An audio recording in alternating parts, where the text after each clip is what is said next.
Hi, my name's Allison Smoak.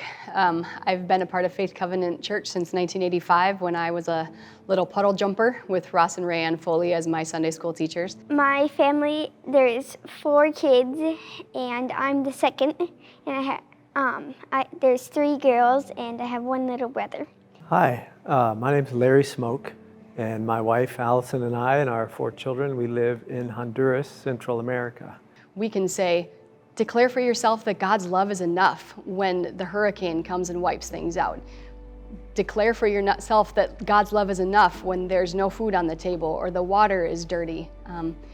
We can make an impact by living out the fact that God's love is enough, and we can worship Him even in that moment. We go on water projects to villages in the south where they don't have water.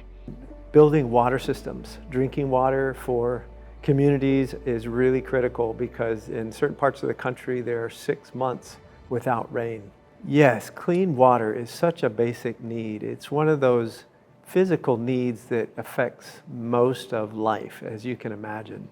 And so 2 times a year we have a team, a full-time team of hired men who build water systems, and we join them with a North American team. We're translators for them because most of the time they don't know very much Spanish.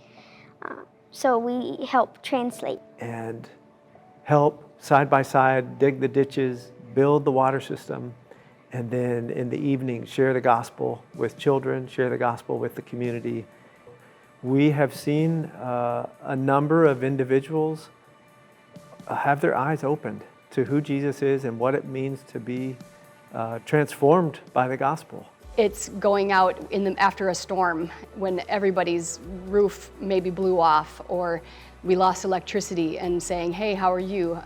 Is everything okay in your house? Is everything all right? Did you lose any of your banana plants like we did? It's just experiencing life in the same way that our neighbors do and living that out with the purpose of loving Jesus. We were available as we walked through that with our community to help provide roofing materials, help rebuild homes, help provide food for people who lost their food. We have 2 vehicles that were able to move people around, move construction materials, all kind of things that we wouldn't be able to do if we had a full-time job trying to support ourselves. So that's just one example of really hundreds and hundreds of how financial support helps us do what we do and be available to the people around us.